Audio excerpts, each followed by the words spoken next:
한 주간 포털 사이트 뉴스에서 가장 이슈가 되었던 뉴스들을 살펴보고 빅데이터 관점에서 분석해보는 빅데이터 시간입니다. 피플라이 소프트 미디어 빅데이터 연구소 소장 이경락 박사 나왔습니다. 어서 오십시오. 예, 안녕하십니까.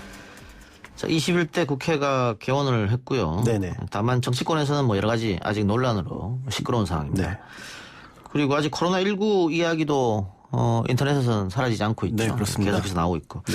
일주일간 뉴스에서 주로 관심을 끈 이슈들은 어떤 게 있었습니까? 예, 우선 이제 네이버와 다음에 그 양대 포털 뉴스 중에서 가장 많이 본 뉴스들 이런 기준으로 선정을 해봤습니다. 그래서 가장 빈번하게 등장한 어휘는 의원이었습니다. 그래서 아무래도 이제 21대 국회의 개원과 관련이 있는 것일 텐데 예, 오늘 아시다시피 이제 첫 본회의를 열었고요.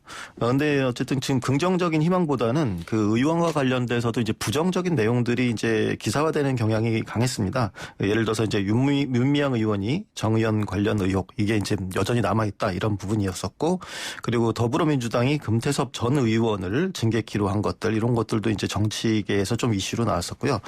그 밖에도 코로나19 확산과 관련해서 또 마스크나 코로나 같은 어휘가 두 번째와 세 번째 빈도로 이제 빈번하게 나타났고, 세계적 이슈들도 주요 어휘로 등장했는데, 그러니까 미국이랑 중국 이런 것들도 굉장히 빈번하게 8번째, 9번째로 이렇게 비중으로 등장을 했습니다. 그래서 이러한 어휘들을 종합적으로 보고서 이제 5가지 이슈를 선정을 해봤습니다. 그래서 첫 번째는 윤미향 의원 논란이 계속되는 것과 그 금태섭 의원 징계된 부분, 그리고 두 번째가 마스크 오브제 폐지 및 비말 차단 마스크가 첫 선보이는 부분, 그리고 세 번째가 미국 인종차별 반대 시위가 확산되는 것, 그리고 네 번째가 보안법 통과 이후에 중국의 홍콩 압박, 그리고 다섯 번째가 서울역 묻지마 폭행범 검거 및 구속영장 기각 이슈, 이렇게 5가지를 꼽아봤습니다. 예.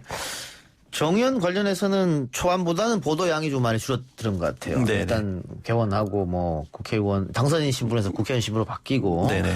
그러면서 보도량은 줄어들었는데 그 윤미향 의원을 응원하는 편지도 있었다는 보도가 또 나오고 있네요. 네, 어떻게 보면 보도 양 자체는 줄었는데 어떻게 장르, 그 보도의 주제나 이런 것도 많이 늘어난 것으로 보입니다. 그러니까 일단 여론적으로 지난 5월 29일 기자회견이 충분하지 않았다 이런 비판도 이제 나오고 있고, 또 그 이후에 뭐 딸 유학 자금을 김복동 할머니 장학금으로 지원한 것 아니냐 이런 것들이 또 동방에 또 있었고요.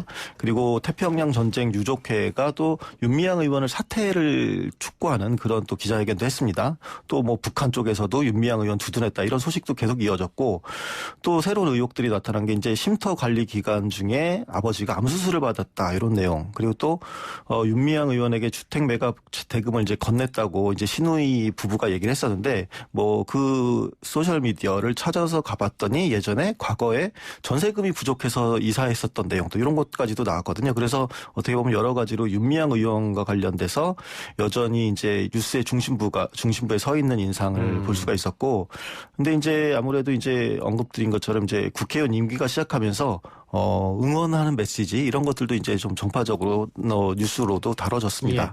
그런데 관련해서 대통령 지지율이 계속해서 상승, 총선 끝나고 말이죠. 네네. 계속해서 올라가다가 최근에 약간 떨어졌거든요. 예, 그렇습니다. 이게 윤미향 의원 때문 아니냐 이런 지적이 있는 것 같아요. 예, 여기에 사실 뉴스가 나왔는데 사실 좀 뉴스 헤드라인과 내용이 조금 안 맞아서 좀 논란이 됐습니다. 예. 그러니까 예를 들어서 요거를 분석과 관련해서 네이버와 다음 댓글을 살펴봤거든요. 그러니까 예. 네이버의 경우에는 중앙일보에서 그것을 다룬 보도가 제일 많이 본 뉴스로 올랐고, 그리고 다음의 경우에 그 비슷한 내용으로 세계일보 뉴스가 많이 올랐습니다. 그러니까 말씀하신 것처럼 대통령 지지율이 윤미향 그 의원 때문에 떨어졌다라는 뉘앙스의 보도였습니다. 그래서 해당 댓글을 살펴보면 아무래도 이제 그 네이버 같은 경우에는 문재인 정부에 대한 비판들 예전에도 좀 그랬지만 계속 좀 많이 있는 거고, 그리고 여론조사의 문제점 지적한 내용들이 다수였었습니다. 그런데 특이한 점이 이제 조작이라는 어휘가 7번째 비중으로 많이 나타났었는데, 근데 이제 여기서 여론조사를 비판하고 이제 보도를 비판한 내용인데, 왜 그러냐면 그 헤드라인이 60%대 무너졌다 이렇게 해서 좀 큰 이슈처럼 했는데 실제 근거를 보면 59.9%였거든요. 예. 근데 59.9%인데 이거 60% 붕괴라고 해서 그렇게 이게 이슈가 될 만한 것이냐 뭐 이런 거였고. 대통령 3년, 4년차 지지율로서는 최고치인데. 그렇죠. 거의 그렇죠. 이걸 60% 붕괴 때라고 제목을 달 수 있느냐 이런 비판이거든요. 네, 그렇죠. 그래서 이제 다음 같은 경우에는 아무래도 친여 성향이 강하다 보니까 더 비판이 셌습니다. 그래서 그 어휘들 나온 댓글의 어휘들을 보면 기레기가 두 번째로 이제 비중이 꽤 나왔고, 이제 그 밖의 순위에서는 이제 윤미향 의원에 대한 비판이 또 매우 비중이 꽤 나타났습니다. 그러니까 그 전에는 어떻게 보면 다음 포털에서는 윤미향 의원에 대한 것들이 좀 그 옹호적인 게 있었는데 오히려 이번 어쨌든 댓글에서만큼은 10개의 공감 가장 많은 댓글을 볼 때 상위 2개 그 댓글이 기사가 수준이 떨어진다 이렇게 기레기다 이렇게 비판을 하였지만 나머지 같은 경우에는 오히려 이제 윤미향 의원의 영입에 대해서 이제 비판하는 내용들이 많았거든요. 그러니까 예. 말씀드린 대로 친여 성향으로 좀 인식되는 다음에서도 윤미향 의원에 대한 비판의 의견이 상당히 좀 늘어난 그런 추세다 이렇게 볼 수가 있었습니다. 예, 시간이 지나면서 조금 늘어난 것처럼 보이고요. 그 금태섭 의원 징계에 관한 이슈 이것도 네티즌들끼리의 논쟁이 있었던 것 같습니다. 네, 그렇습니다. 일단 당원을 징계하려면 이제 절차가 필요한데 이러려면 이제 권리당원들이 징계 요구를 해야 됩니다. 그래서 이와 관련해서 지난 그 공수처법 처리 과정에서 당원들이 이제 금태섭 의원을 제명을 하라고 요구를 했고 500명이 청원을 했습니다. 네. 그래서 이제 상정이 된 것이죠. 그래서 이제 이게 절차가 진행되다가 민주당 그 윤리심판원이 지난 5월 25일에 회의를 열고서 금전위원에게 경고라고 하는 징계 처분을 내렸습니다. 그래서 요 심판 결정문을 보면 공수처 법안 찬성은 우리 당의 당론이었다. 근데 금전 의원이 소신을 이유로 표결 당시에 기권한 거 이거는 어쨌든 사실 아니냐. 그렇기 때문에 당규 제7호 14조에 따라서 당론 위배 행위를 보고 징계한다 이렇게 적시를 했습니다. 근데 이제 이 경고입니다. 경고가 경징계이기는 하지만 징계 그 가볍고 무거운 걸 떠나서 과연 이게 징계 사안이냐 이런 것에 대해서 이제 계속 지금 논란이 이어지고도 있습니다. 그래서 이제 더불어민주당 내에서도 김혜영 최고위원이 이제 이런 얘기를 했는데 오늘도 그랬습니다. 오늘도 최고위원 회의가 또 있었는데 이 당의 결정을 두고서 헌법적 차원의 깊은 수기를 해주기를 요청한다. 다시 한번 요청한다. 이렇게 얘기를 하면서 다시 공식적으로 또 문제 제기를 했고 그 근거로 들었던 게 이제 계속해서 나오지만 국회법 114조 2항에서 의원은 국민의 대표자로서 소속 정당의 의사에 기속되지 않고 양심에 따라 투표한다. 이렇게 명시되어 있기 때문에 이런 것들 헌법이나 이런 법률에 대한 것들 따르는 것들이 잘못 아니었다. 뭐 이런 식으로 얘기를 하고 있습니다. 예, 반대적 입장에서는 뭐 토론과 논쟁은 당론이 정해지기 전에 충분히 이루어졌고 그리고 나서 당론이 정해졌고 이게 그냥 당론이 아니고 강제 당론이었기 때문에 당연히 당인으로서는 따라하는 게 맞다. 뭐 이런 주장도 있으니까 그게 강하게 부딪히는 그런 거 부딪히고 있습니다. 자, 마스크 이야기로 넘어가 봅시다. 마스크 오부제가 폐지됐죠? 네, 그렇습니다. 요일에 따라서 이제 생년월일 연동해서 마스크를 구매할 수 있었던 그런 오부제가 6월부터 폐지가 됐습니다. 아무래도 이제 공적 마스크가 계속해서 원활하게 공급되고 있기 때문에 이제 그렇게 결정을 했는데요. 그리고 또 이제 학생들이 등교를 하면서 아무래도 이제 학생들 중심으로 18세 이하 국민들 같은 경우에는 공적 마스크 구매 수량을 좀 늘려줬습니다. 원래는 이제 일주일에 기존 3장 정도였는데 학생들 그러니까 18세 이하의 그런 국민들에게는 5장까지 살 수 있도록 이렇게 늘어났고 그리고 또 이제 식약처가 이제 더운 날씨에도 이제 호흡하기가 좀 편한 그런 스타일의 비말 차단용 마스크 유형을 이런 것들을 새로 인증을 해서 지난 1일에 개정 고시를 했습니다. 그래서 비말 차단용 마스크는 더위 때문에 계속 이제 덴탈 마스크를 굉장히 수요가 늘어났었거든요. 그래서 이런 것 때문에 새로운 마스크를 좀 안정적으로 공급하자 이런 것 때문에 이제 내린 결정이라고 볼 수 있습니다. 그래서 이제 이 비말 차단용 마스크라는 것들이 이제 말 그대로 비말이 이제 침방울이니까 그 침방울을 차단을 해서 감염 예방 효과를 주려고 하는 거고 그리고 또 아무래도 좀 여름이니까 좀 통기성도 있고 가벼운 거 이런 특성을 가진 마스크라고 할 수 있습니다. 그래서 많은 분들이 그거 혹시 너무 가볍고 그래서 잘 안 되는 거 아니냐 이렇게 방어 안 되는 거 아니냐 이렇게 생각할 수도 있는데 이것도 그래도 KF 기준으로 보면 55에서 80% 수준의 그런 입자 차단 능력 이걸 가지고 있습니다. 그래서 그리고 요것뿐만 아니라 이제 새로운 또 인증 코드를 만들었는데 KF-AD라는 이제 인증 절차거든요. 이것과 관련해서 이제 여기서 AD라는 게 드롭렛 그래가지고 즉 미세 침방울 차단하는 기준 그런 것들로 해서 만들었습니다. 예. 근데 이 비말용 차단 마스크를 오늘부터인가요? 아마 어제부터인가요? 8일로 했었는데 벌써부터 사이트가 마비돼 있더라고요. 사람들이 네네. 한꺼번에 몰리는 바람에. 네네. 이런 건 좀 예측을 해서 서버 양을 좀 증설해놓고 했으면 어땠을까 하는. 네, 그렇습니다. 왜냐면 지금 그 KF94나 KF80이 뭐 차단하는 거는 당연히 효과가 있겠습니다만 네네. 날씨가 더우니까 네네. 쓰고 걷고 하기가 상당히 힘들거든요. 네, 그렇습니다. 그런데 수요가 지금 일로 몰리는 것 같아요. 그렇죠. 일로 갑자기 이제 오늘부터 공개를 했으니까 굉장히 이제 그 업체들 뭐 중심으로 해서 온라인에 올렸는데 굉장히 그 판매량이 급격히 늘어났기 때문에 아무래도 이제 정부에서 이걸 지원을 하기에는 사실 서버를 각 이제 업체로 하기 때문에 이게 뭐 정부에서 뭐 예를 들어서 조달청에서 하는 게 아니라 각 업체이기 때문에 좀 많이 오늘은 많이 몰렸던 예. 것 같습니다. 근데 어쨌든 이게 500원으로 개당 500원으로 상당히 저렴하잖아요. 네네네. 그럼 다른 마스크들도 가격이 좀 떨어지겠습니다. 덩달아서. 네, 그렇습니다. 이게 500원 수준에서 공급되기 때문에 요전까지만 해도 중국산 공산품 마스크가 갑자기 또 이렇게 올랐습니다. 왜냐하면 이제 좀 여름용으로 해서 덴탈 마스크도 없고 그러니까 그게 올랐었는데 다시 이 정부에서 그 비말 차단 마스크를 인증하고 이제 판매하기로 하면서 200원 이하로 이제 이런 일회용 마스크들은 떨어졌습니다. 그래서 식약처 그 덕분에 어떻게 보면 공급 가격이 떨어졌고, 모 쇼핑몰 같은 경우에는 2천만 장 정도의 그런 일회용 마스크를 320원에 팔겠다고 이제 밝히기도 했습니다. 그래서 어떻게 보면은, 여름 대비한 그런 마스크의 공급도 상당 부분 개선됐다 이렇게 볼 수가 있을 것 같습니다. 알겠습니다. 얼마 전 서울역에서 한 여성이 이유 없이 폭행을 당해서 큰 논란이 되었는데요. 네.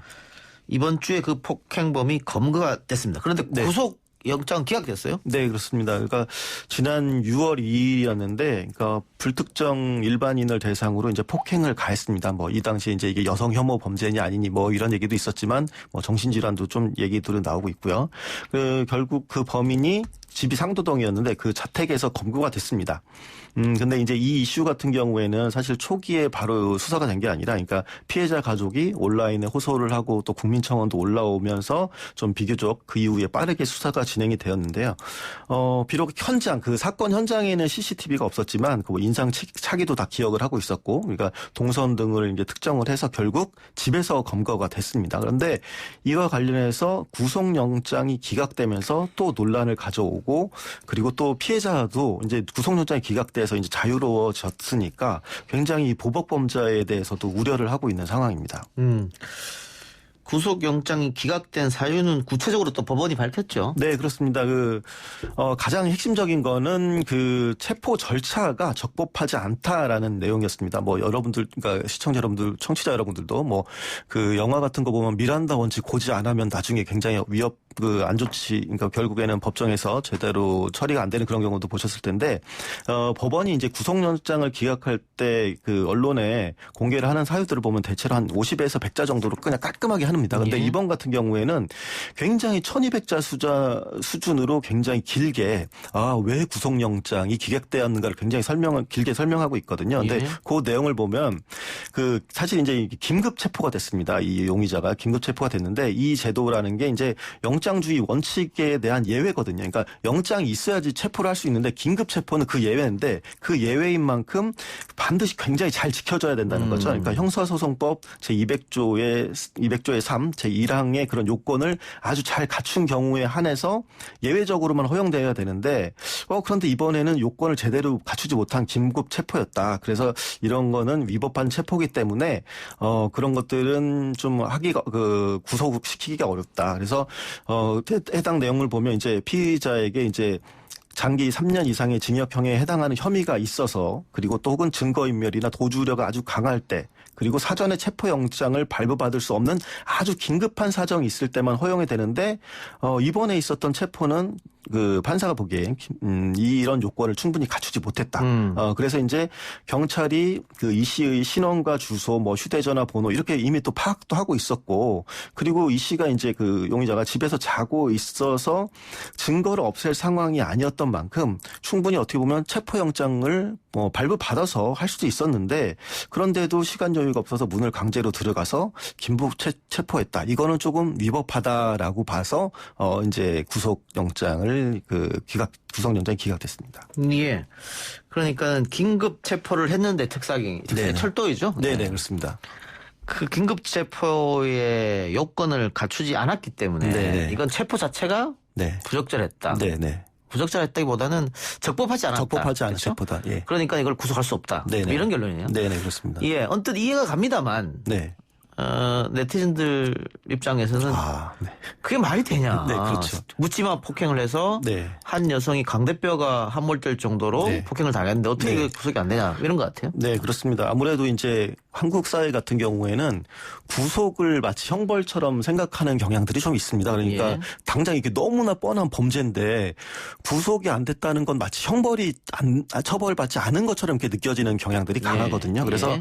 아무래도 이제 법원 조치에 대해서 댓글들을 보면 비판적인 내용들이 굉장히 많습니다. 그래서 댓글들을 살펴봤더니 가장 많이 언급된 어휘가 일단 판사였습니다. 그래서 이제 그 내용들을 보면 판사가 어떻게 이렇게 결정을 할 수가 있냐. 그래서 실제 내용들을 보게 되면 공감의 상위 10개 모두가 이제 법 집행, 법의 문제도 그 문제라고 얘기를 하고 있고 판사의 판단 이런 것들도 매우 비판하는 내용들도 있었습니다. 그리고 그 최근에 이제 법과 관련해서 그 고시오 패스라는 말들도 조금 나왔었거든요. 그러니까 최근에 판결이나 이런 것들이 마음에 안 들면서 네티즌들이 그런 표현들도 만들어냈는데 일부 여기에서도 고시오 패스라는 표현들이 좀 나오고 있었습니다. 알겠습니다. 오늘 비플라이 소프트 미디어 빅데이터 이경락 소장의 이야기는 여기까지 듣겠습니다. 수고했습니다. 예, 감사합니다.